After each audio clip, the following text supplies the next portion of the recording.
On t'a souvent qualifié d'étrange, trop réservé, trop éloigné des autres, difficile à cerner.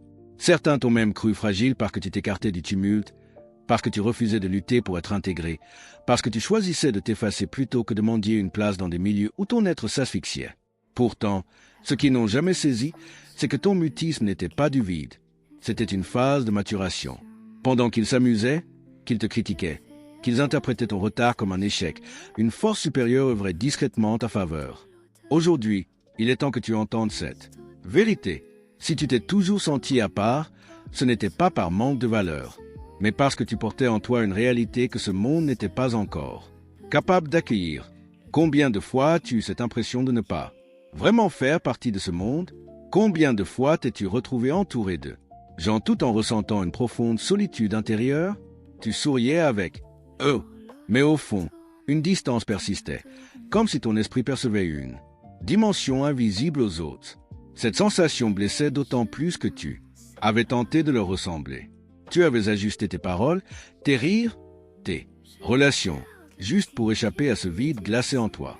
Mais plus tu forçais l'intégration, plus tu t'épuisais, plus tu restais auprès de certaines personnes, plus ton énergie s'alourdissait, sans que tu comprennes vraiment. Pourquoi les liens se brisaient-ils toujours? Pourquoi les attitudes changeaient-elles brutalement? Pourquoi certains te repoussaient sans motif évident? Pourquoi ton cœur captait des émotions que les autres semblaient ignorer totalement? La réponse est simple, tu as toujours été différent. Depuis l'enfance, tu percevais des choses inexplicables. Tu observais davantage que tu ne parlais. Tu devinais les arrière-pensées derrière, les apparences. Tu sentais les chiffres d'ambiance avant même qu'ils ne se produisent. Cette acuité t'a isolé, car les gens craignent souvent ce qu'ils ne maîtrisent pas. Ils ont alors mal interprété ton intuition, l'appelant hypersensibilité. Ta réserve devenait de la froideur, ton besoin d'espace, un défaut. Pourtant, ce qu'ils voyaient comme une faiblesse était en réalité une mise à l'écart volontaire. Il existe une grande différence entre être abandonné et être préservé. Beaucoup d'âmes choisies confondent ces deux réalités. Tu as pensé que tu étais oublié quand des portes se fermaient. Tu as cru que quelque chose clochait chez toi quand des personnes partaient sans explication. Tu as pris ton retrait pour une sanction. Et si c'était tout le contraire? Et si cette solitude était une protection? Et si une main supérieure écartait certaines influences avant qu'elles ne corrompent ce qui grandissait en toi? Chaque fois que tu as voulu imposer une connexion, tu en es sorti vidé. Chaque fois que tu as ignoré ton ressenti profond, tu en as payé le prix. Chaque fois que tu as atténué ton éclat pour rassurer les autres, tu t'es senti creux. Ton parcours a souvent pris l'allure d'un désert parce que tu n'es pas destiné à vivre comme la majorité. Pendant que d'autres semblaient entourés et soutenus, tu avançais seul.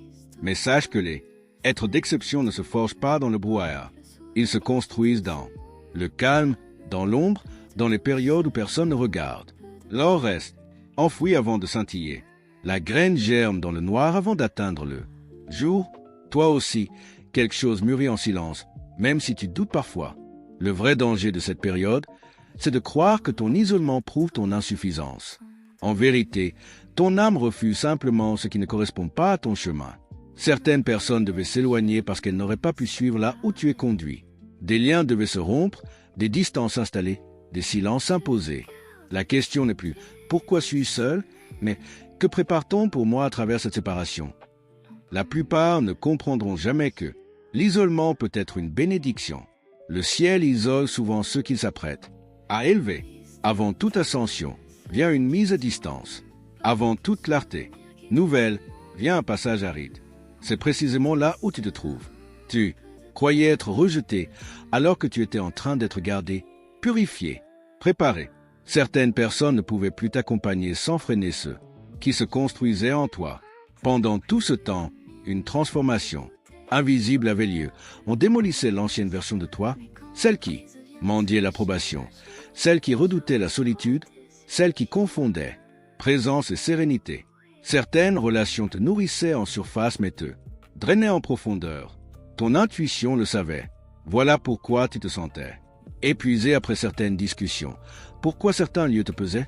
Pourquoi? Ton intérieur criait alors que ton cœur voulait rester. Il y avait un tiraillement constant entre le Désir d'être accepté et la conscience que tu n'étais pas fait pour ces environnements. Ce conflit t'a fatigué car il est ardu d'expliquer une bataille intérieure que les autres ne perçoivent même pas. Tu as tenté de t'adapter, de t'atténuer, d'être plus ordinaire. Mais plus tu trahissais ton essence, plus ta paix s'enfuyait. C'est alors qu'une force supérieure a commencé à éloigner ceux que tu n'arrivais pas à lâcher toi-même. Certaines pertes n'étaient pas des hasards, mais des interventions. Tout le monde ne peut pas atteindre la destination qui t'attend. L'aigle vole seul à des altitudes où peut survivre. L'or doit traverser le feu pour révéler sa pureté. La graine doit être enfouie avant de porter du fruit. Toi aussi, tu traverses une phase mal comprise par les autres. Ils te croient perdu alors que tu es en pleine construction. Ils te voient en retard alors qu'on prépare quelque chose de plus vaste. Ce que tu nommais solitude, le ciel l'appelait entraînement. Ce que tu vivais comme un vide servait à clarifier ton esprit. Ce silence était le lieu où ta véritable identité commençait à émerger. Car certaines vérités ne s'entendent que lorsque le bruit extérieur s'arrête.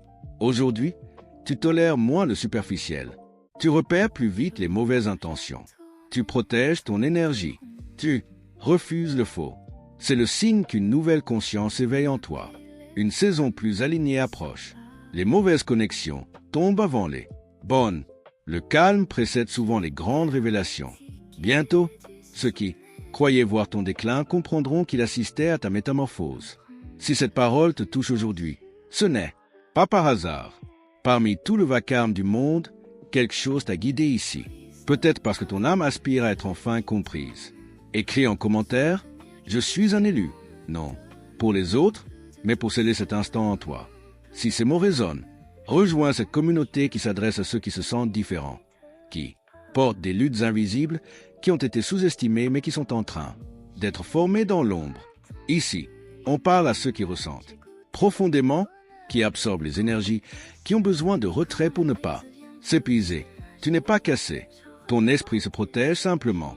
Certaines personnes se nourrissent inconsciemment de ta lumière. Plus tu t'éveilles, plus tu discernes ce qui est toxique. Toutes les personnes autour de toi ne souhaitaient pas vraiment ton élévation. Certaines préféraient te garder petit, dépendant, dans l'ombre. Elles supportaient mal de voir ta clarté révéler leur propre zone d'obscurité. Ton discernement les dérangeait. Mais plus tu t'éveillais, plus les faux liens se brisaient. Ce que le monde rejette aujourd'hui, il l'admirera souvent demain. Les plus belles transformations naissent dans l'invisible. Le diamant naît sous pression. La chenille se dissout dans le cocon. Toi aussi, tu te reconstruis en silence. Ton évolution ne fera pas de bruit au début. Elle sera intérieure, une paix plus stable, une clarté nouvelle, une confiance sereine. Tu n'auras plus besoin d'être accepté par tous. Tu cesseras de courir après ce qui te vide. Tu verras les portes fermées comme des sauvegardes. Que feras-tu de cette période? Vas-tu la subir ou la transformer en force? Accepte la séparation. Protège ton énergie. Reconstruis ton identité authentique. Utilise le silence comme un atelier de croissance. Comprends la mission derrière cette saison. Tu n'es plus une victime de l'isolement.